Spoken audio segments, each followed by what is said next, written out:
En esta ocasión hablaremos sobre leishmaniosis tegumentaria americana. Es una enfermedad causada por un protozoario que, de acuerdo a los criterios morfológicos, clínicos, epidemiológicos y biológicos, están agrupados en dos complejos específicos: el complejo de Leishmania mexicana y el complejo de Leishmania brasiliense.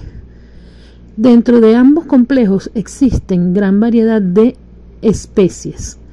Para efectos de nuestra asignatura, vamos a quedarnos con que el agente causal de leishmaniosis es un parásito que se agrupa en dos complejos: el complejo de Leishmania mexicana y el complejo de Leishmania brasiliensis.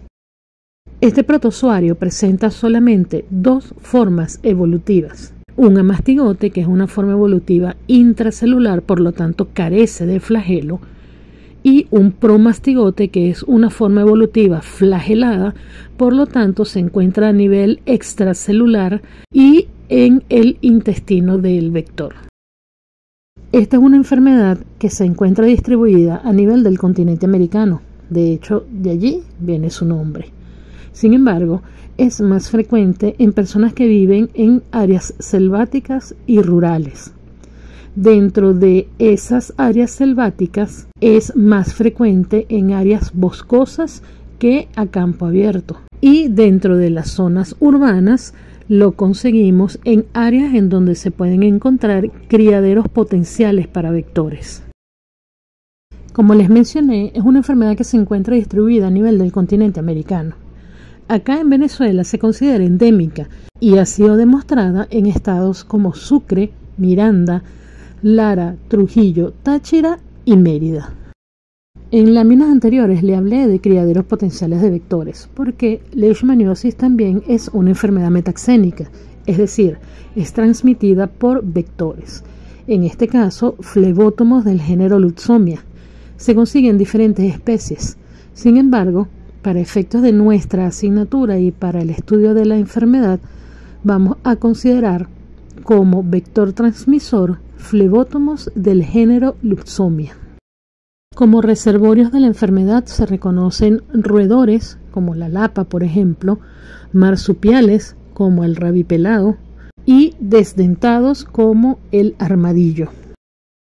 Al ser una enfermedad metaxénica, el ciclo evolutivo lo vamos a identificar en los diferentes hospedadores que albergan al parásito.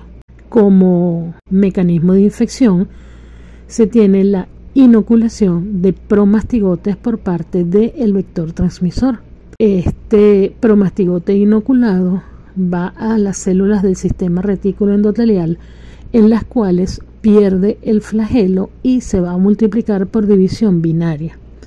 Esa multiplicación va a hacer que esta célula reviente, explote, y el parásito va a salir alrededor y va a ingresar a una nueva célula del sistema retículo endotelial, en la cual se va a repetir este ciclo de transformación a amastigote y multiplicación del amastigote hasta reventar la célula. Ese amastigote, cuando sale de la célula que revienta, se vuelve a transformar en un promastigote que va a quedar en circulación mientras va a repetir ese ciclo de invadir células y reventar células e invadir células. Estando en circulación, va a ser absorbido por un nuevo flebótomo del género Lutzomia que va a picar a este hospedador para alimentarse. Dentro del flebótomo que va a ingerir el amastigote, ese amastigote se va a multiplicar a nivel del sistema digestivo de ese vector y va a ir a las glándulas salivales. Estando el promastigote en las glándulas salivales, va a ser inoculado a un nuevo hospedador susceptible al momento de este alimentarse. Se reconocen tres formas clínicas de presentación en la leishmaniosis tegumentaria americana. La primera, y quizá la más común, es la leishmaniosis cutánea, que se caracteriza por presentar una lesión localizada que generalmente es única, de forma ulcerosa, nodular, no pruriginosa, poco dolorosa, con bordes redondeados y definidos con centro definido, y es una lesión con forma característica de cráter de volcán. Otra forma de presentación es la leishmaniosis mucocutánea, en la cual se presenta la lesión típica que acabamos de describir en la lámina anterior, pero a nivel de las mucosas o de la unión entre la mucosa y la piel. Se presenta con mucha frecuencia a nivel de la mucosa orofaringea o a nivel de la mucosa nasal, como les digo, en la unión de la mucosa con la piel. Esta forma de presentación es diseminada por vía hemática luego de la inoculación del parásito y adquiere un aspecto granulado.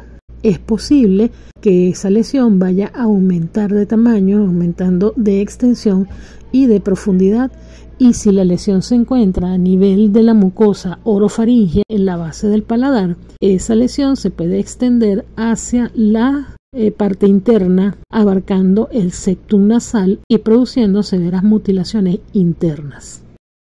Existe una tercera forma clínica de presentación, que es una leishmaniosis cutánea difusa, que es poco frecuente de presentación y que se considera que es una extensión de la forma simple no ulcerada que da origen a múltiples nódulos en la piel. Para el diagnóstico de la enfermedad podemos hacer un diagnóstico de certeza en el cual hacemos un frotis por aposición de los bordes de la lesión, al cual coloreamos con gienza, o podemos hacer un cultivo en medio NNN o pruebas biológicas. Y también podemos hacer un diagnóstico inmunológico a través de la serología con una intradermorreacción de Montenegro, o también con otras pruebas serológicas más actuales y más ampliamente utilizadas. Como medidas preventivas se pueden considerar el tratamiento de las personas enfermas, el uso de mallas o telas metálicas en puertas y ventanas, el uso de repelente al visitar zonas endémicas, el uso de ropa que cubra la mayor parte del cuerpo, sobre todo al dormir o al estar en áreas abiertas en donde haya plaga, el uso del mosquitero a la hora de dormir, el control de los reservorios. Son medidas preventivas aplicables a la enfermedad. Dentro del complejo también se encuentra leishmaniosis visceral, que es una enfermedad metaxénica específicamente causada por Leishmania chagassi. Anteriormente, este parásito se llamaba Leishmania donovani chagassi.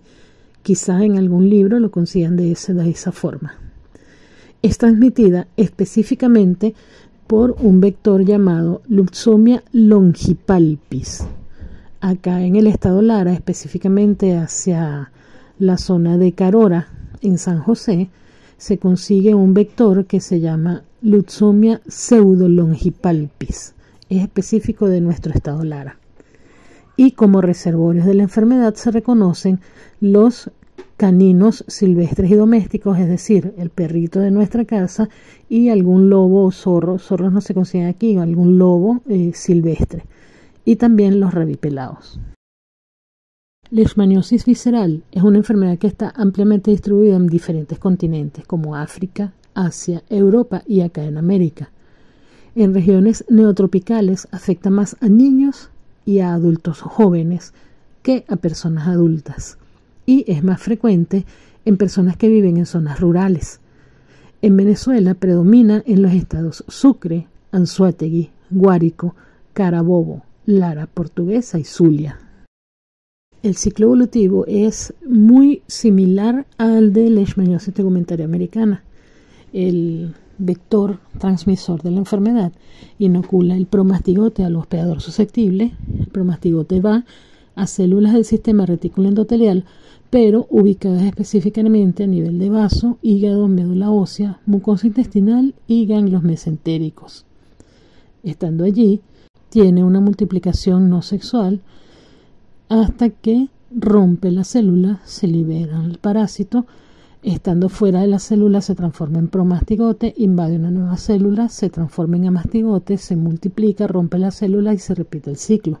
Estando fuera de la célula es susceptible a ser ingerido por un nuevo vector que pique a este hospedador para alimentarse, y dentro del vector ese amastigote que ingiere se va a transformar en promastigote y se va a ir al sistema digestivo del vector. Estando en el sistema digestivo va a ascender a las glándulas salivales para poder ser inoculado a un nuevo hospedador susceptible cuando este vector se alimente nuevamente. Una persona enferma puede presentar fiebre prolongada de intensidad variable. De hecho, esta fiebre es característica de leishmaniosis visceral, así como una esplenomegalia, una hepatomegalia, que ambas producen un aumento del volumen de la cavidad abdominal. También hay una adenomegalia generalizada que no es dolorosa y hay hiperpigmentación de la piel. En algunos casos se puede observar hemorragias. Y luego de instaurada esta leishmaniosis visceral, es posible que pueda aparecer unas lesiones a nivel de la piel, y es lo que en algunos países, sobre todo del viejo continente, llaman una leishmaniosis dérmica post-Calazar. Para el diagnóstico de certeza se pueden hacer métodos directos como la punción de médula ósea o punción de vaso o hígado, o métodos indirectos como el cultivo en medios NNN o pruebas biológicas. Y también se pueden hacer diagnósticos serológicos o inmunológicos como la intradermoreacción de Montenegro o la inmunofluorescencia indirecta, el ensayo inmunoenzimático, fijación de complementos, fórmula gel o electroforesis de proteínas. Como medidas preventivas podemos aplicar exactamente las mismas medidas que se aplican para la leishmaniosis tegumentaria americana. El tratamiento de las personas enfermas, colocar mallas o telas metálicas en puertas y ventanas, usar repelente en zonas endémicas, usar ropa que cubra la mayor parte del cuerpo, usar mosquiteros a la hora de dormir y el controlar a los reservorios o mantenerlos alejados de las personas. Y bien, de esta manera llegamos al final del complejo leishmaniosis.